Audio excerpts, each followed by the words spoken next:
ಶ್ರೀ ರೇಣುಕಾದೇವಿ ಕವಚಸ್ತೋತ್ರ. ಜಮದಗ್ನಿಪ್ರಿಯಾಂ ದೇವೀಂ ರೇಣುಕಾಮೇಕಮಾತರಂ ಸರ್ವಾರಂಭೆ ಪ್ರಸೀದ ತ್ವಂ ನಮಾಮಿ ಕುಲದೇವತಾಂ. ಅಶಕ್ತಾನಾಂ ಪ್ರಕಾರೋ ವೈ ಕಥ್ಯತಾಂ ಮಮ ಶಂಕರ ಪುರಶ್ಚರಣಕಾಲೇಷು ಕಾ ವಾ ಕಾರ್ಯ ಕ್ರಿಯಾಪರಾ. ಶ್ರೀ ಶಂಕರ ಉವಾಚ. ವಿನಾ ಜಪಂ ದಾನಂ ವಿನಾ ಹೋಮಂ ಮಹೇಶ್ವರಿ ರೇಣುಕಾ ಮಂತ್ರಸಿದ್ಧಿ ಸ್ಯಾನ್ನಿತ್ಯಂ ಕವಚ ಪಾಠತಃ.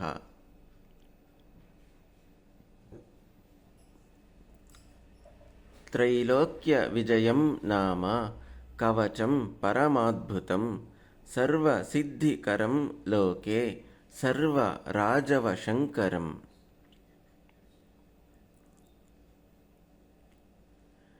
ಡಾಕಿನಿ ಭೂತವೇತಾಲ ಬ್ರಹ್ಮ ರಾಕ್ಷಸ ನಾಶನಂ ಪುರಾ ದೇವಾಸುರೇ ಯುದ್ಧೇ ಮಾಹಿಷೇ ಲೋಕವಿಗ್ರಹೇ.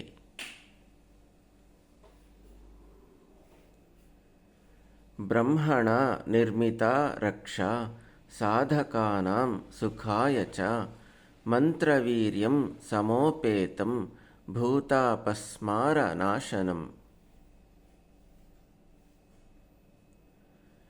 ದೇವೈರ್ದೇವಸ್ಯ ವಿಜಯೇ ಸಿದ್ಧೇ ಕೇಚರ ಸಿದ್ಧಯೇ ದಿವಾ ರಾತ್ರಮಧೀತಂ ಸ್ಯಾತ್ ರೇಣುಕಾ ಕವಚಂ ಪ್ರಿಯೇ. ವನೇ ರಾಜಗೃಹೇ ಯುದ್ಧೇ ಬ್ರಹ್ಮ ರಾಕ್ಷಸ ಸಂಕುಲೆ ಬಂಧನೆ ಗಮನೆ ಚೈವ ಕರ್ಮಣಿ ರಾಜಸಂಕಟೆ.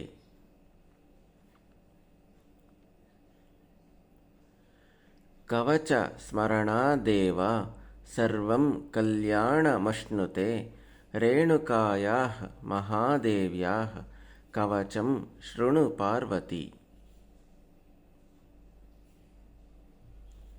ಯಸ್ಯ ಸ್ಮರಣಮಾತ್ರೇಣ ಧರ್ಮ ಕಾಮಾರ್ಥ ಭಾಜನಂ ರೇಣುಕಾ ಕವಚ ಸ್ಯಾಸ್ಯ ಋಷಿರ್ಬ್ರಹ್ಮ ವಿಧೀಯತೆ.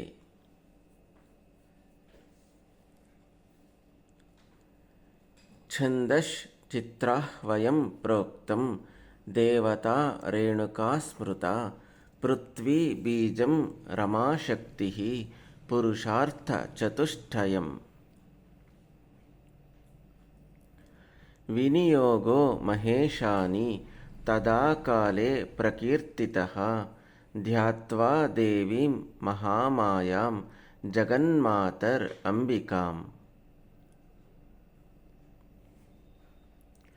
ಪೂರ್ಣಕುಂಭ ಸಮಾಯುಕ್ತಾಂ ಮುಕ್ತಾಹಾರ ವಿರಾಜಿತಂ ಸ್ವರ್ಣಾಲಂಕಾರ ಸಂಯುಕ್ತಾಂ ಸ್ವರ್ಣ ಸಿಂಹಾಸನ ಸ್ಥಿತಾಂ.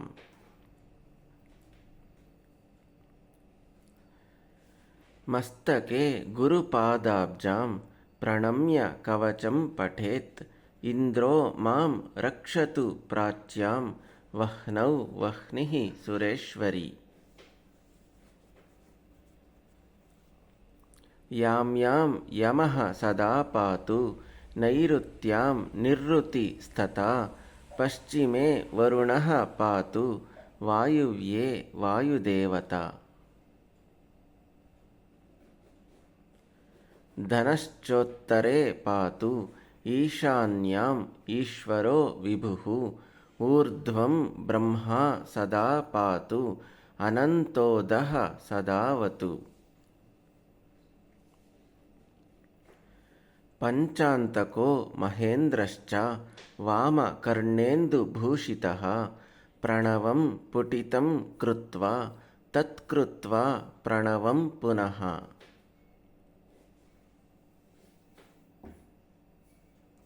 ಸಮುಚ್ಚಾರ್ಯ ತತೋ ದೇವಿ ಕವಚಂ ಪ್ರಪಠೆ ತಥಾ ಬ್ರಹ್ಮಾಣಿ ಮೇ ಶಿರಃ ಪಾತು ನೇತ್ರೇ ಪಾತು ಮಹೇಶ್ವರಿ. वैष्णवी नासिका युग्मं कर्णयोः कर्णवासिनी कंठं मातु महालक्ष्मीर्हृदयं चण्डभैरवी। बाहू मे बगला पातु करौ महिषमर्दिनी कराङ्गुलीषु केशेषु नाभिं मे चर्चिकावतु। गुह्यं गुह्येश्वरी पातु ऊरू पातु महामतिः जानुनी जननी रामा गुल्भयोर्नारसिंहिका।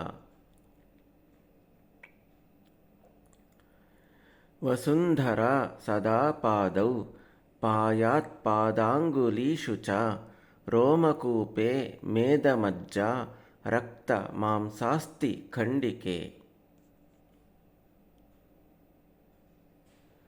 रेणुका जननी पातु महापुरनिवासिनी रक्षाहीनन्तु यत् स्थानं वर्जितं कवचेन तु।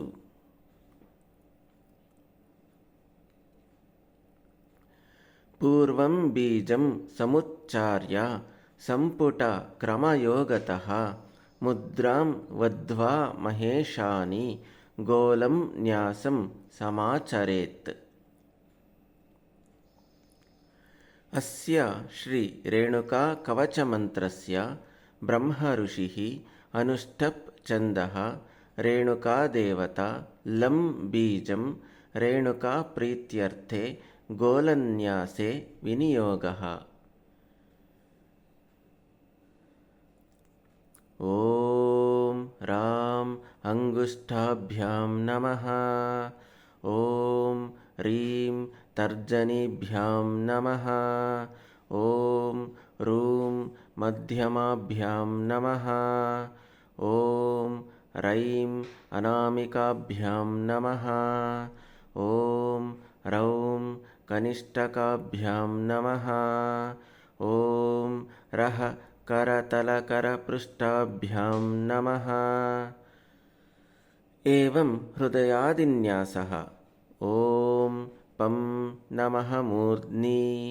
ॐ फं नमः दक्षिणनेत्रे। ॐ बं नमः वामनेत्रे। ॐ भं नमः दक्षिणनासापुटे।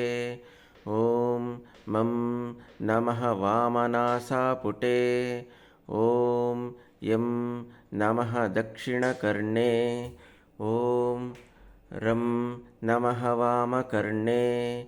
ॐ लं नमः मुखे। ॐ वं नमः गुदे। कवचं ब्रह्माणि ब्रह्मभागे च शिरोधरणि धारिणि रक्ष रक्ष महेशानि सदा मां पाहि पार्वती।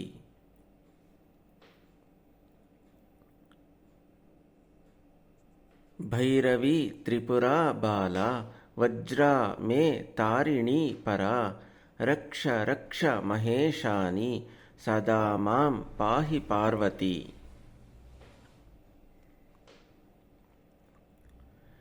एषा मेङ्गं सदा पातु पार्वती हरवल्लभे महिषासुरसंहर्त्री विधातृवरदायिनी।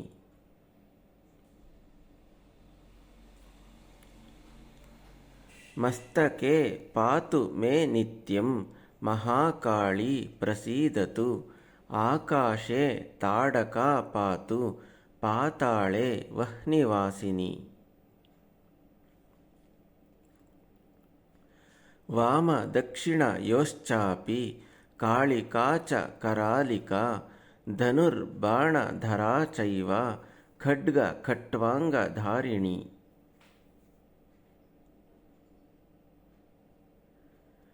सर्वाङ्गं मे सदा पातु रेणुका वरदायिनी। राम राम राम रेणुके मातर् भार्गवोद्धारकारिणी। राजराजकुलोद्भूते संग्रामे शत्रुसङ्कटे जलाप्नाव्ये व्याघ्रभये तथा राजभयेऽपि च। श्मशाने सङ्कटे घोरे पाहि मां परमेश्वरी। रूपं देहि यशो देहि द्विषतां नाशमेव च।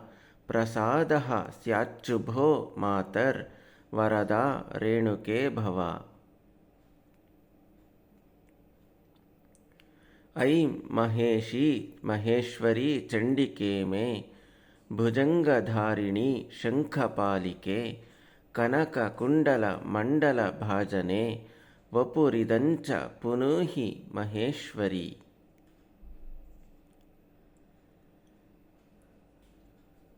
इदं श्रीकवचं देव्याः रेणुकाया महेश्वरी।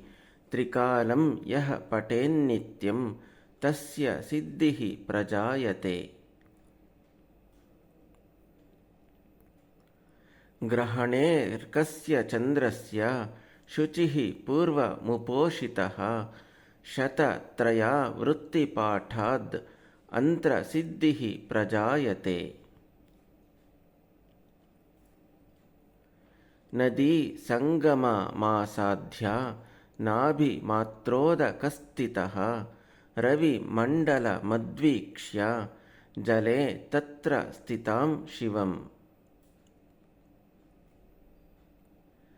विचिन्त्य मण्डले देवी कार्ये सिद्धिर्भवेद् ध्रुवं। घटं तव प्रतिष्ठाप्य विभूतिस्तत्र वशेत्। दीपं सर्पशतैलेन कवचं त्रिपठेत्तदा। भूतप्रेतपिशाचश्च डाकिन्यो यातु धानिका सर्वते नाशमायान्ति कवचस्मरणात् प्रिये। धनधान्यं यशोमेधां यत्किञ्चिन्मनसेप्सितं कवचस्मरणादेव सर्वमाप्नोति नित्यशः। इति श्री रेणुकादेवी कवचस्तोत्रं सम्पूर्णम्।